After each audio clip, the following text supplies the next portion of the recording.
شكرا يا شيخنا سعادة الدكتور أبو بكر حسن مالم. بسم الله الرحمن الرحيم. الحمد لله رب العالمين، وأشهد أن لا إله إلا الله وحده لا شريك له، وأشهد أن سيدنا ونبينا محمدا عبد الله ورسوله.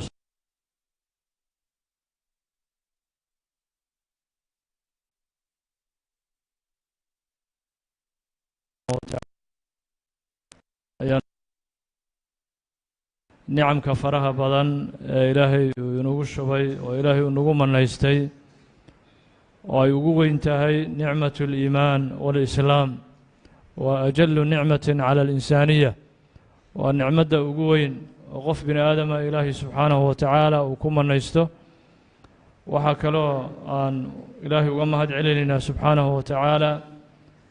fududaynta ilaahay uu inoo fududeeyey tartankii qur'aanka kariimka ah xifdigiisa lagu tartamayey oo muddadaas 9 maalmood aynoo socday. maantana aanu doonayno in sha allahu tacaala in halkan lagu soo gebagabeeyo oo lagu soo khatimo. waxay kaloo aan u mahad celinaynaa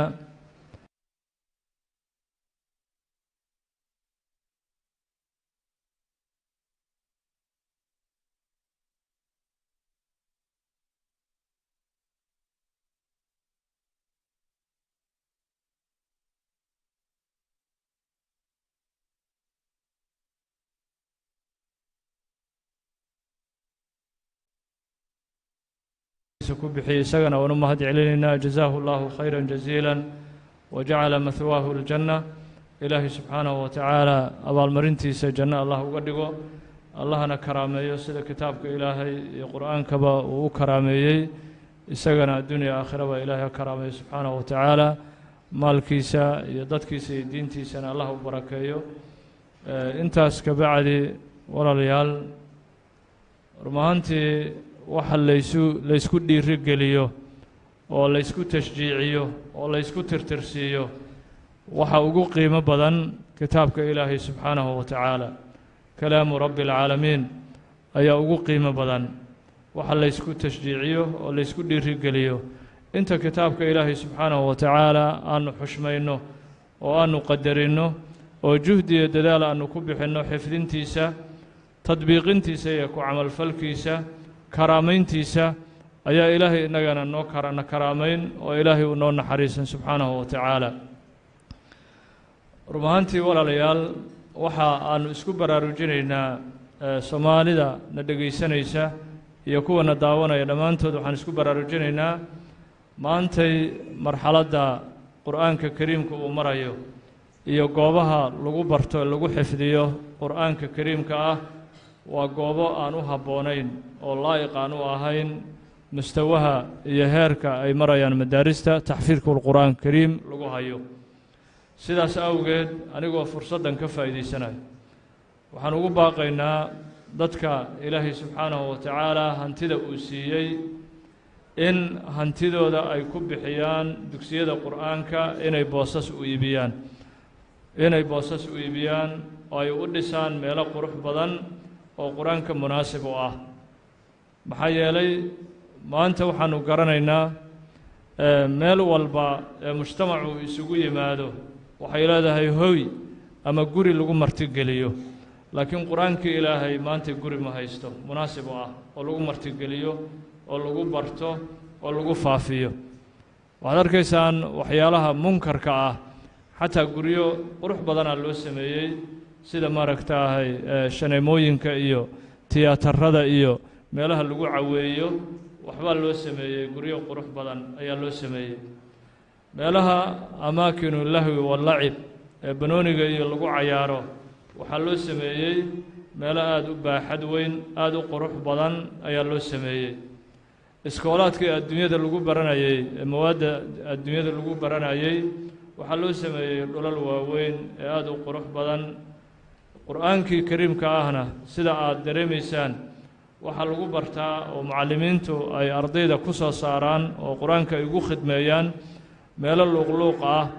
iyo derbi laga bariyey guri sharciyeysan oo aan munaasib u ahayn qur-aanka kariimka ah. ardayda qur-aanka kariimka ah baranaysana marka ay dugsida qur-aanka ay aadayaan si wanaagsan looguma soo labiso oo yacni mandarkooda iyo haybadooda lama qurxiyo baynamaa ardayda markay iskoolka soo aadayaan uniform ay leeyihiin oo loo soo qubeeyo oo mar walba lagu celceliyo sida mandarkooda iyo muuqaalkoodu uu u qurxoonaan lahaa waxaan marka ugu baaqaynaa dadka ilaahay subxaanahu wa tacaala maalka uu siiyey inay maalkooda ay ku taageeraan kuna karaameeyaan kitaabka ilaahay subxaanahu wa tacaala sidii uu u yeelan lahaa qur-aanku hooy iyo guryo iyo madaaris iyo boosas qurux badan oo loogu adeego qur-aanka kariimka ah ilaahay subxaanahu wa tacaala wuxuu leeyahay aladiina yunfiquuna fi saraa'i waaddaraa waalkaadimiina algayda waalcaafiina can innaas wallahu yuxibu almuxsiniin ilaahay subxaanahu wa tacaala aayaddaa wuxuu inoogu tilmaamay in ilaahay uu jecel yahay dadka muxsiniinta ah oo maalkooda ku bixiya meelaha khayrka leh oo ugu khayr badan yahay kitaabka ilaahay iyo qur-aanka goobaha lagu baranayo oo lagu xifdinayo sidaas awgeed maalkan waan ka dhimanaynaa waan ka soconnaa su-aalana ilaahay wuu naga weydiin doonaa subxaanahu wa tacaala meeshii aannu ku bixinnay iyo habkii aan ula dhaqmi jirnay waxaa marka laga maarmaan ah in qof walba ee muxsina uu gacan ka geysto dugsiyada qur-aanka sidii loo karaamayn lahaa oo loo sharfi lahaa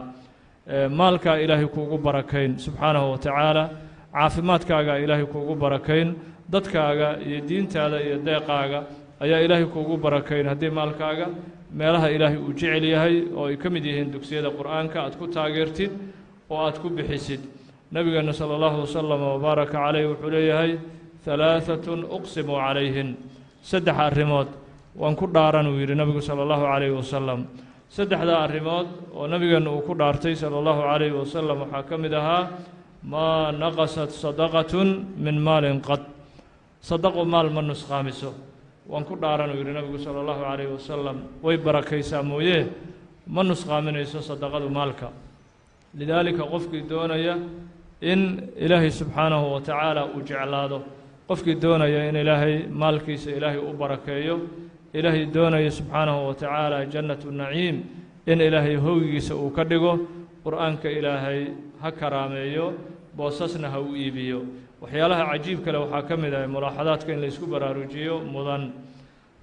maalin walba waxaa kuu imanaya qof muxsina oo dhahaya sheekho waxaan dooni inaan maaragtaahay masjid aan dhiso ama boos aan u iibiyo masaajidda waa arrin wanaagsan oo qiimo badan oo sharaf badan laakiin baahidii masaajiddu maantay way dhammaatay ayaa la dhihi karaa ama way soo yaraatay baahidii masaajiddu liannahu meel walba xaafad walba waxaa ku taalla masaajid ka badan baahidii xaafadda masaajid dabooshay ama ka badan ayaa meel walba maanta ku taalla marka waxaa la dhihi karaa way soo gebagabowday ama waxay ku dhowdahay inay dhammaato magaalada muqdishoba ay ka dhammaato baahidii masaajidda loo qabay waxaa furan oo maanta beej cusub noo furan qofkii ka faa'iidaysanaya ajir badan iyo qiimo badanna ilaahay agtiisa uga gaaraya in dugsiyada qur-aanka loo iibiyo boosas loo dhiso guryo qurux badan oo ay ku shaqeeyaan xataa dabaqyo loo dhiso sida masaajidda dabaqyo loogu dhisay in maaragtaahay lagu meelaha qur-aanka lagu xifdinayo in guryo laga taago dabaqyo ah boosas loo iibiyo qofka weliba waaqifka ah inuu tago notaayooyinka inuu tago hadhow si muran uusan uga imaanin ama carruurtiisu aysan dhihin waa dhaxal si sharciyeysan uu waqafka ugu wareejiyo qur-aanka kariimka ah inuu ugu wareejiyo goobtan inay tahay goob lagu xifdinayo oo uu ku waqfay qur-aanka kariimka ah waa sadaqa jaariya waa akoon kuu furnaanaya marka aad dhimato akoonkaasi waa kuu furnaan nebigeenna sala allahu wasalam wabaaraka caleyh wuxuu yidhi idaa maata bnu aadama inqataca camaluhu ila min halaaث qofka bini aadamka hadduu geeriyoodo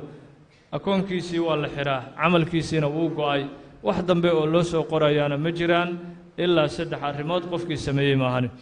saddexdaa arrimood waxaa ka mid ahaa sadaqatin jaariya qofkii sadaqo jaariye ah la baxay sadaqada jaariyada oo ay ka mid yihiin in dugsiyada qur-aanka la karaameeyo boosas loo iibiyo akoonkaagii iyo ajirkaagii waa iska furnaan adigoo qabriga ku jira ayaa maalin walba waxaa kuu soo dhacaya intaasoo ajira intaasoo dallacsiina oo ilaahay subxaanahu wa tacaala uu kugu karaamaynayo oo uu kugu dallacsiinayo ma arkaysid qofku dhahaya warshe ama way yartaaba inaad aragto sheekhow booskan waxaan u waqfay dugsi qur'aan ayaan u waqfay in qur-aanka lagu xifdiyo